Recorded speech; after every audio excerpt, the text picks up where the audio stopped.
يا أيها الذين آمنوا لا تأكلوا الربا أضعافا مضاعفة واتقوا الله لعلكم تفلحون۔ اے لوگو جو ایمان لائے ہو، یہ بڑھتا اور چڑھتا سود کھانا چھوڑ دو اور اللہ سے ڈرو، امید ہے کہ فلاح پاؤ گے۔ یہ بڑھتا اور چڑھتا سود کھانا چھوڑ دو۔ احد کی شکست کا بڑا سبب یہ تھا کہ مسلمان عین کامیابی کے موقع پر مال کی طمع سے مغلوب ہو گئے اور اپنے کام کو تکمیل تک پہنچانے کے بجائے غنیمت لوٹنے میں لگ گئے۔ اس لیے حکیم مطلق نے اس حالت کی اصلاح کے لیے زرپرستی کے سرچشمے پر بند باندھنا ضروری سمجھا اور حکم دیا کہ سود خواری سے باز آؤ، جس میں آدمی رات دن اپنے نفع کے بڑھنے اور چڑھنے کا حساب لگاتا رہتا ہے، اور جس کی وجہ سے آدمی کے اندر روپے کی حرص بے حد بڑھتی چلی جاتی ہے۔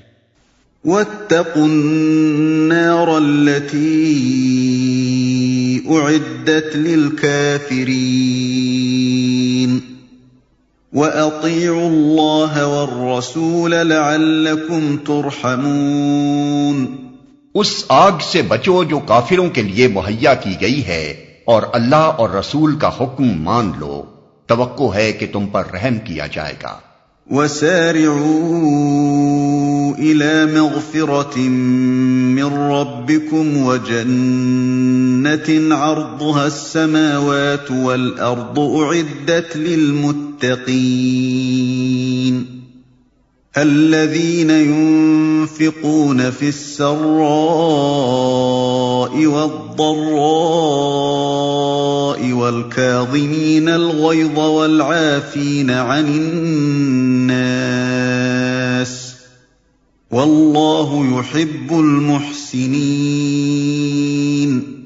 دوڑ کر چلو اس راہ پر جو تمہارے رب کی بخشش اور اس جنت کی طرف جاتی ہے جس کی وسعت زمین اور آسمانوں جیسی ہے، اور وہ ان خدا ترس لوگوں کے لیے مہیا کی گئی ہے جو ہر حال میں اپنے مال خرچ کرتے ہیں، خواہ بدحال ہوں یا خوشحال، جو غصے کو پی جاتے ہیں اور دوسروں کے قصور معاف کر دیتے ہیں۔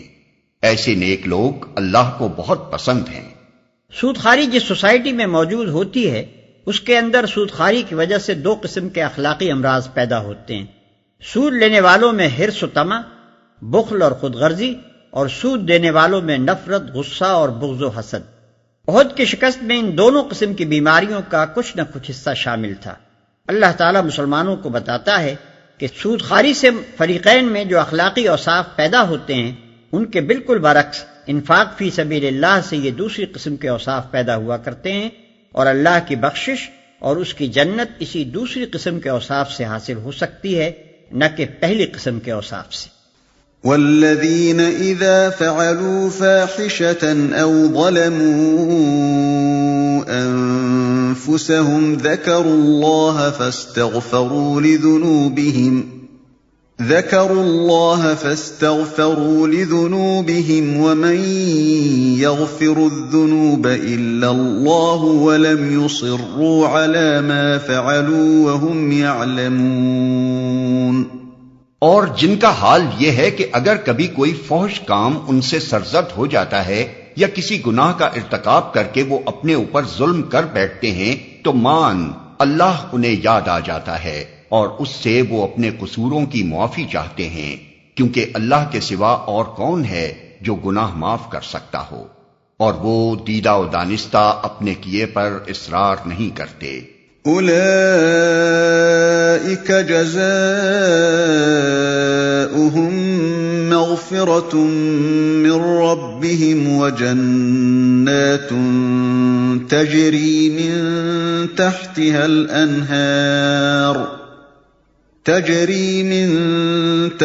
الانہار خالدین فیہا ونعم اجر العاملین۔ ایسے لوگوں کی جزا ان کے رب کے پاس یہ ہے کہ وہ ان کو معاف کر دے گا، اور ایسے باغوں میں انہیں داخل کرے گا جن کے نیچے نہریں بہتی ہوں گی، اور وہاں وہ ہمیشہ رہیں گے۔ قد خلت من قبلكم سنن فسيروا في الأرض فانظروا كيف كان عاقبة المكذبين. کیسا اچھا بدلہ ہے نیک عمل کرنے والوں کے لیے. تم سے پہلے بہت سے دور گزر چکے ہیں. زمین میں چل پھر کر دیکھ لو کہ ان لوگوں کا کیا انجام ہوا جنہوں نے اللہ کے احکام و ہدایات کو جھٹلایا. هذا بيان للناس وهدى وموعظة للمتقين. یہ لوگوں کے لیے ایک صاف اور صریح تنبیہ ہے اور جو اللہ سے ڈرتے ہوں ان کے لیے ہدایت اور نصیحت. ولا تهنوا ولا تحزنوا وأنتم الأعلون إن كنتم مؤمنين. دل شکستہ نہ ہو، غم نہ کرو، تم ہی غالب رہو گے اگر تم مومن ہو. إن يمسسكم قرح فقد مس القوم قرح مثله وتلك الأيام نداولها بين الناس وليعلم الله الذين آمنوا ويتخذ منكم شهداء والله لا يحب الظالمين. اس وقت اگر تمہیں چوٹ لگی ہے تو اس سے پہلے ایسی ہی چوٹ تمہارے مخالف فریق کو بھی لگ چکی ہے. یہ تو زمانے کے نشیب و فراز ہیں جنہیں ہم لوگوں کے درمیان گردش دیتے رہتے ہیں. تم پر یہ وقت اس لیے لایا گیا کہ اللہ دیکھنا چاہتا تھا کہ تم میں سچے مومن کون ہیں اور ان لوگوں کو چھانٹ لینا چاہتا تھا جو واقعی راستی کے گواہ ہوں، کیونکہ ظالم لوگ اللہ کو پسند نہیں ہیں. ایسی ہی چوٹ تمہارے مخالف فریق کو بھی لگ چکی ہے. اشارہ ہے جنگ بدر کی طرف، اور کہنے کا مطلب یہ ہے کہ جب اس چوٹ کو کھا کر کافر پست ہمت نہ ہوئے تو اس چوٹ پر تم کیوں ہمت ہارو؟ ان لوگوں کو چھانٹ لینا چاہتا تھا جو واقعی راستی کے گواہ ہوں. اصل الفاظ ہیں وَيَتَّخِذَ مِنْكُمْ شُهَدَاءَ. اس کا ایک مطلب تو یہ ہے کہ تم میں سے کچھ شہید لینا چاہتا تھا، یعنی کچھ لوگوں کو شہادت کی عزت بخشنا چاہتا تھا. اور دوسرا مطلب یہ ہے کہ اہل ایمان اور منافقین کے اس مخلوط گروہ میں سے جس پر تم اس وقت مشتمل ہو، ان لوگوں کو الگ چھانٹ لینا چاہتا تھا جو حقیقت میں شہداء علی الناس ہیں، یعنی اس منصب جلیل کے اہل ہیں جس پر ہم نے امت مسلمہ کو سرفراز کیا ہے. وَلِيُمَحِّصَ اللَّهُ الَّذِينَ آمَنُوا وَيَمْحَقَ الْكَافِرِينَ. اور وہ اس آزمائش کے ذریعے سے مومنوں کو الگ چھانٹ کر کافروں کی سرکوبی کرنا چاہتا تھا. ام حسبتم ان تدخلوا الجنة ولما يعلم الله الذين جاهدوا منكم ويعلم الصابرين. کیا تم نے یہ سمجھ رکھا ہے کہ یوں ہی جنت میں چلے جاؤ گے، حالانکہ ابھی اللہ نے یہ تو دیکھا ہی نہیں کہ تم میں کون وہ لوگ ہیں جو اس کی راہ میں جانیں لڑانے والے اور اس کی خاطر صبر کرنے والے ہیں. وَلَقَدْ كُنْتُمْ تَمَنَّوْنَ الْمَوْتَ مِنْ قَبْلِ أَنْ تَلْقَوْهُ فَقَدْ رَأَيْتُمُوهُ وَأَنْتُمْ تَنْظُرُونَ. تم تو موت کی تمنائیں کر رہے تھے، مگر یہ اس وقت کی بات تھی جب موت سامنے نہ آئی تھی.